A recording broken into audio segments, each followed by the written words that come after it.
Hey guys, today I'm going to teach you how to drift in Gmod. I always wanted to do this for a long time since I've been making videos, but I just don't know how to make this properly, so I'm just gonna wing it.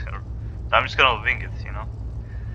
Anyways, first what you wanna do is press Q and open simfphys settings right here, and you need to at least enable this. The rest are optional. Full throttle is what I prefer. You can press shift to go full throttle. If you don't, you half throttle in the normal one. But if you enable this, you can always go full throttle. Engine auto start stop is basically you need to press a key to turn on your car. Counter steer I'm gonna talk about in a minute. Anyway, right now we're just gonna make a car, and then we're gonna save it as a preset right here. So first what we're gonna do is press C, context menu, and open it, and right click this car and press the properties. The pencil symbol is in Turkish for me right now. These three settings are for your steering wheel, your turning basically, but they're fine by default. If it isn't like this for you, make it so. Suspension is not important, at least from what I know. So I just don't change them at all. Engine is the bread and butter of your car. The sound preset is what your car sounds like. When you change it though, you need to turn on and off your engine. For example, if I make it 5 right here. Remember how it sounds when now I'm turning off the engine, turning it on again. See, it sounds different. If I make it 3, it sounds different. That's the gist of it basically.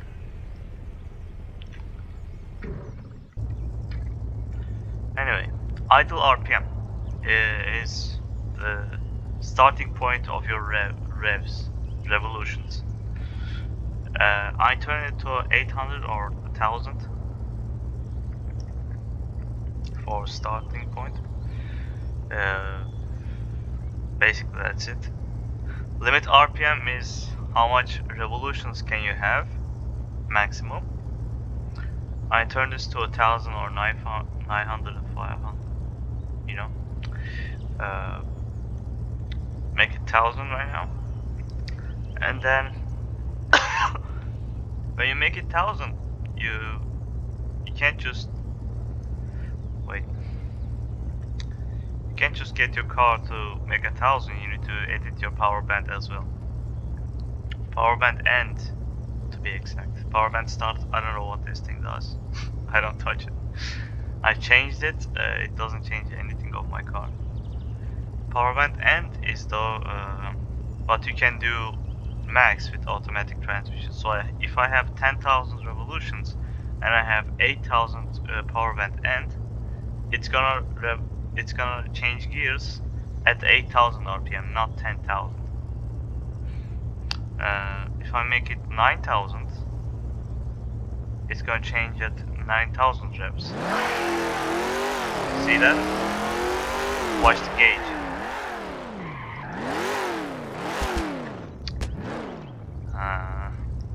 This is important when you're drifting, because if your car runs out of revs and changes to second gear, you can lose speed when drifting. You don't want that. You can go high as you want, but I don't recommend going above 1000. It just becomes a little too unrealistic. Torque is changed with efficiency, which is right here. I'm gonna talk both of these at the same time. Efficiency is how much your engine can put power to your tires. So basically what that means is if I make it 2 or 3, it's just gonna skyrocket the speed, and becomes a little too unrealistic. I don't like it. So watch the speed. You ready? See that shit? So I don't use it that much, but you can. If you make it 2 and 100 and 1 and 1.50 is where I put the limit for me. I like it that way. See, it just goes faster. But if I make it 1 point, just 1, anyway, it goes slow. So that's what that changes. But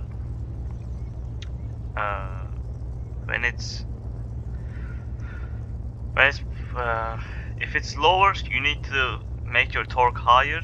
If it's higher, you need to make your torque lower for it to be a sustainable, good running car. If I make it like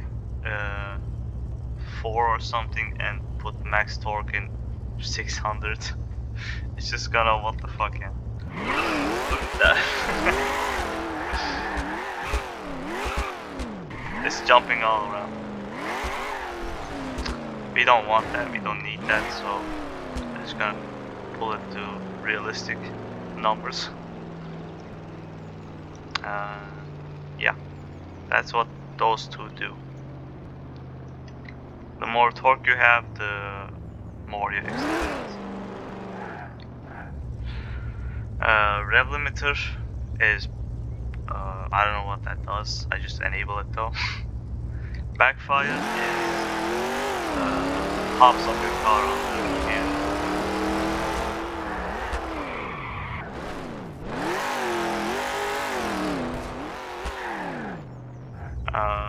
Yeah, turbocharger, supercharger, you probably already know what those two do. It turns on turbo. You hear the turbo sound? Yeah, that's what it does. And it gives your car a little bit of more speed. Do not stall is just your car not stalling when using manual. I don't use manual, so I don't turn it on. Anyway, onto the transmission. This is important, a lot important actually. This is how much top speed you have and how much acceleration you have. Let me show you what it does. Right now this car can do 258 kilometers per hour. If I make the gears longer by increasing this number right here, I'm gonna have a lot more top speed, but I can accelerate a lot slower. See that? It's so slow. Because the gears are long. But if I make the gears shorter, it's gonna accelerate faster, but I don't have that much top speed right now. You see that? 154. It was 258 or something before. But I can go fast now. See that? Anyway, that's what that does. I put it on 50. That's the fine line for me. Brake power is how quickly you stop. 65 is pretty. 65 is a lot. It just stops the car immediately. It's a bit unrealistic, but I use it. It's helpful for me. Anyway, power distribution is if your car is all-wheel drive, front-wheel drive, or rear-wheel drive. All-wheel drive is what we're using right now. It's in 0. 0 is all-wheel drive. Now it's front-wheel drive. Now it's rear-wheel drive. What those two do are, the only thing I noticed is the smokes come from the rear. If it's real, it's real transmission. If it's all-wheel drive, it comes from the 4 tires. You can make it drift like. See that? Front wheel is making smokes too. If it's front wheel drive, it only comes from the front. But front wheel drive is trash because it gives a lot of understeer. You can't turn effectively. See, it's turning very slowly like a bomb. So I put it on all-wheel drive always. One good thing to note though, if you want to use rear-wheel drive anyway, you need to enable counter steer over here, because for some reason you can't use it without counter steer. It just turns a lot. I just pressed D for one second.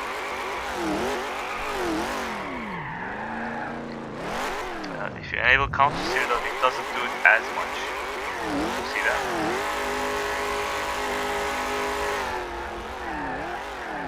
Anyway, I don't use counter steer because I always use all-wheel drive. That's what I recommend you guys using.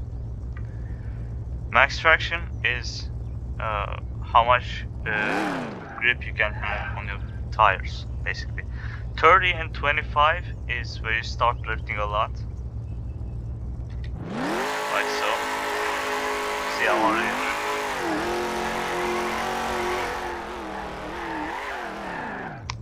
30 is a bit more controllable drift, and 45 is where you start drifting and start gripping the road. No wait, it's 50, it's 50. After that it's just grip, no drift. See, I'm not drifting because it's on 50. Traction bias is how much understeer you have or oversteer you have, whatever you prefer. And if it was 0, I can turn quicker right now. See that? But if it was something aggressive like 56, I can turn very fast. See that? Because I'm understeer right now. If it's though a little bit of oversteer, I can turn a lot quicker and lose control very quickly. See that? So I don't use it, I just use a little bit of understeer. That's it, 4.40. Bulletproof tires, self-explanatory, doesn't make your tires go pop. Tire smoke color is, you can edit the smoke of your tires when you're drifting. Oh wait, see that it's on 50 traction, so I can't drift. But if I make it 26, 27.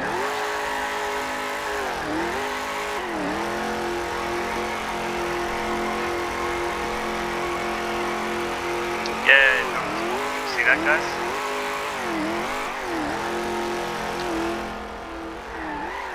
I don't use it though. I don't like it for some reason. It's like a little gray. So that's how you make a car. Experiment with these settings to make the best car for yourself, and have fun drifting. See you guys next time. Hope you learned something.